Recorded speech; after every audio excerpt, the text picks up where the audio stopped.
Hi friends எல்லாரும் எப்படி இருக்கீங்க? எல்லாருக்கும் விநாயகர் சதுர்த்தி வாழ்த்துக்கள்ங்க. இன்னைக்கு நம்ம பார்க்க போறது கொலக்கட்டை தான். என்னன்னா ரெண்டு விதமான கொலக்கட்டை. ஒன்னு வந்து கார கொலக்கட்டை, இன்னொன்னு வந்து பூர்ண கொலக்கட்டை. இது ரெண்டுமே செய்யறது ரொம்ப ஈஸி. வாங்க இதுக்கு தேவையான பொருள்லாம் என்னென்னு பார்த்துடலாம்.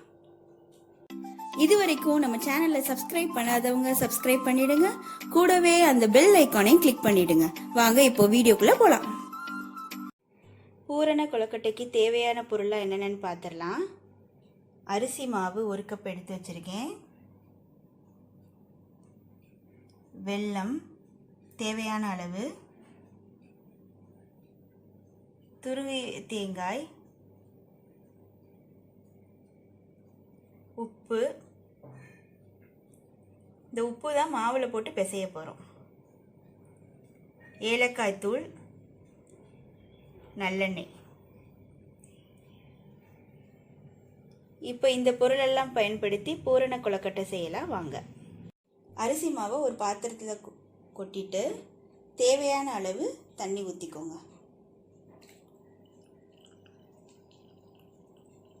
ஊற்றிட்டு நல்லா கிண்டி விட்டுக்கோங்க.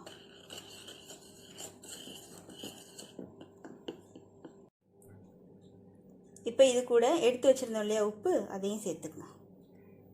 சேர்த்துட்டு நல்லா கிளறி விட்டுக்கோங்க.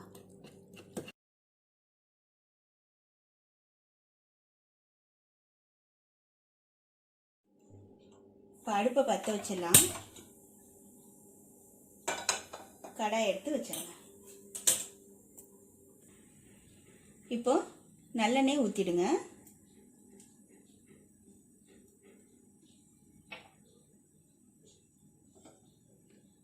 நல்லா எண்ணெய் சூடானோன்னே இந்த கரைச்சி வச்சுருந்தோம் இல்லையா மாவு, அரிசி மாவில் தண்ணி ஊற்றி இதை ஊற்றிடலாம்.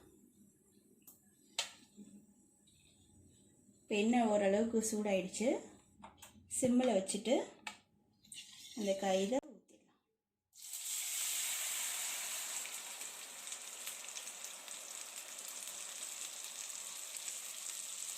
இதை நல்லா கிண்டி விட்டுட்டே இருங்க. இப்போ பாருங்க, போட்டு 1 நிமிஷம் கூட ஆகலை, நல்லா தண்ணியெல்லாம் உறிஞ்சிடுச்சு. நல்லா இதை வந்து இது பண்ணிக்கிட்டே இருங்க, கிளறி விட்டுக்கிட்டே இருங்க. இந்த மாதிரி எண்ணெய் எதுக்கு ஊற்றணும் அப்படின்னா அந்த மாவு வந்து கொஞ்சம் நல்லா ஒட்டாமல் இருக்கும், நல்லா கொஞ்சம் பொழு பொழுன்னு வரும். அதுக்காண்டி தான். இது நல்லா கரெக்டான பதத்துக்கு வந்தோன்னு நான் உங்களுக்கு காட்டுறேன். இந்த அளவுக்கு வந்தால் போதும். இப்போ இதை வந்து ஒரு சைடாக ஆற வச்சிடலாம். வச்சுட்டு இது வந்து ஆறட்டும். இதில் தான் இந்த பூர்ணம் செய்ய போகிறோம். அதுக்கான இதை வந்து வச்சிடறேன். எடுத்து வச்சுருந்தோம் இல்லையா வெல்லம், அதை வந்து சேர்த்துடலாம். சேர்த்துட்டு தண்ணி சேர்த்துடலாம். கொஞ்சமாக தண்ணி சேர்த்துக்கோங்க வெல்லம் கரையிறதுக்கு. இது நல்லா கரைஞ்சி வரட்டும். கரைஞ்சி நல்லா கொதி வந்தோன்னே நம்ம தேங்காய் துருவலை சேர்த்துடலாம். இது ரொம்ப ஈஸியாக செய்யக்கூடிய ஒரு கொலக்கட்டை. கண்டிப்பாக இதை நீங்கள் ட்ரை பண்ணி பாருங்கள். நிறைய பூர்ணம் வந்து நிறையா வகை இருக்குது. சில பேர் கடலைப்பருப்பு வச்சு வைப்பாங்க, பாசிப்பருப்பு. அதெல்லாம் ஒவ்வொரு தடவை உங்களுக்கு ஒவ்வொரு ரெசிபி நான் போட்டு காட்டுறேன். இது வந்து குயிக்காக செய்யக்கூடிய ஒரு ரெசிபி. வெறும் வெல்லமும் தேங்காய் துருவலும் வச்சு பண்ணக்கூடியது. இப்போ வெல்லம் வந்து நல்லா கரைஞ்சிருச்சு.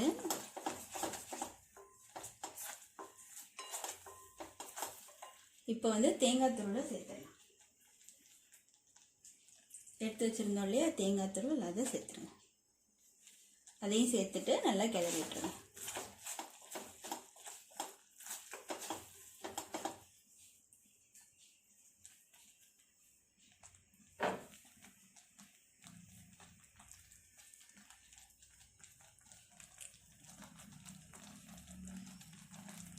எடுத்து வச்சுருந்தோம் இல்லையா ஏலக்காய் தூள், அதையும் சேர்த்துருங்க. சேர்த்துட்டு நல்லா கிளறிட்டுருங்க.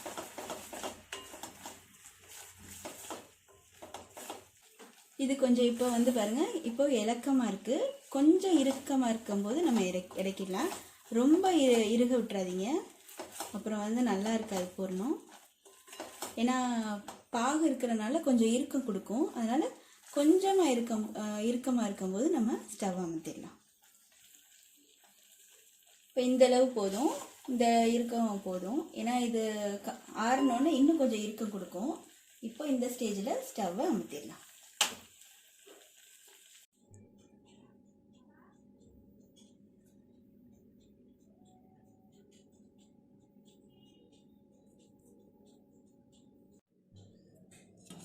இப்போ பாருங்கள், ஓரளவுக்கு நல்லா இறுக்கம் கொடுத்துருச்சு.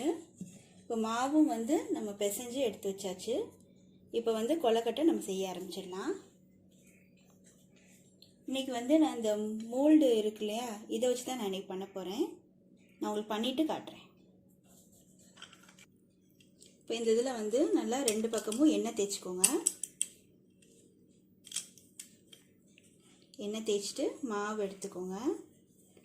எடுத்துட்டு 2 சைடும் இப்படி வச்சுட்டு நல்லா இது பண்ணி விடுங்க, எக்ஸ்பேண்ட் பண்ணிட்டு காட்டுறேன். இந்த மாதிரி 2 பக்கமும் வச்சுக்கோங்க. வச்சுட்டு இப்போ இந்த இது பூர்ணத்தை எடுத்து இப்படி வச்சிருங்க.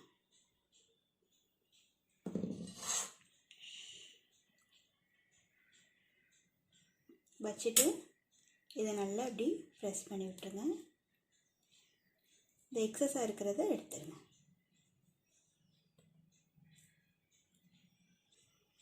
இப்போ நல்லா வந்திருக்கான்னு பார்ப்போம். சூப்பராக வந்திருக்கு பாருங்கள். இதை அப்படியே வெளியில் எடுத்துடலாம்.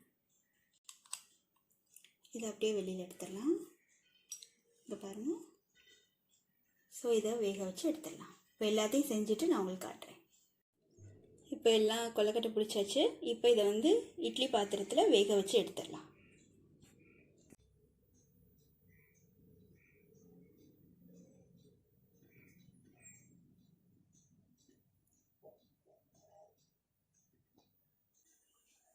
இப்போ இட்லி பாத்திரத்தில்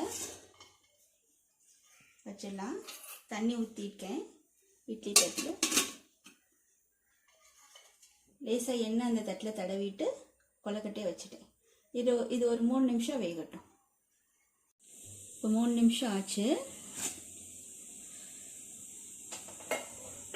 சூப்பராக வெந்துருச்சு நம்ம கொழுக்கட்டை.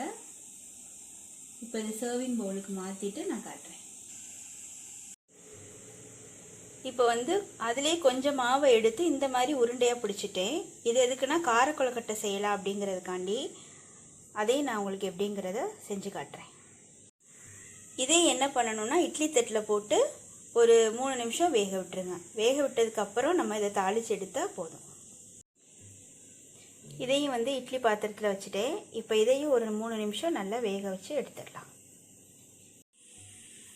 இப்போ 3 நிமிஷம் ஆச்சு. நம்ம கொழுக்கட்டை எப்படி வந்திருக்குன்னு பார்க்கலாம்.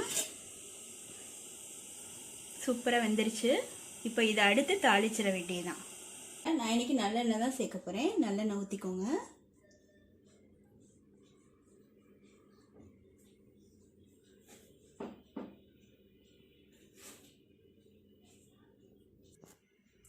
இப்போ எண்ணெய் நல்லா காஞ்சிருச்சு. கடுகு உளுந்த பருப்பு சேர்த்துடலுங்க. சேர்த்துட்டு இந்த மிளகாய் வத்தலையும் சேர்த்துருங்க. அப்புறம் கருவேப்பிலையும் சேர்த்துருங்க. அப்புறம் பெருங்காயத்தூள்.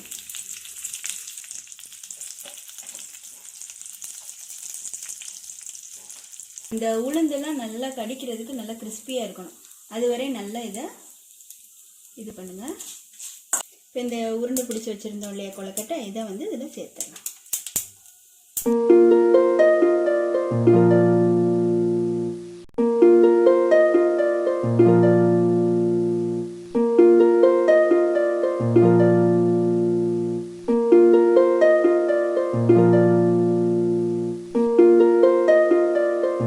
இது சூப்பராக இருக்கும். இது வந்து குழந்தைங்க விரும்பி சாப்பிடக்கூடிய ஒரு இது கொழுக்கட்டை. கண்டிப்பாக இதை நீங்கள் ட்ரை பண்ணி கொடுங்க. அவ்வளோதான், ரெடி ஆயிடுச்சு. இப்போ நான் இதை சர்விங் பவுலுக்கு மாற்றிட்டு நான் காட்டுறேன். இந்த 2 கொழுக்கட்டையும் நீங்கள் செஞ்சு பார்த்துட்டு எப்படி இருந்துச்சுன்னு சொல்லுங்கள். ரெண்டுமே சூப்பராக வந்திருக்கு. கார கொழுக்கட்டையும் நல்லா வந்திருக்கு.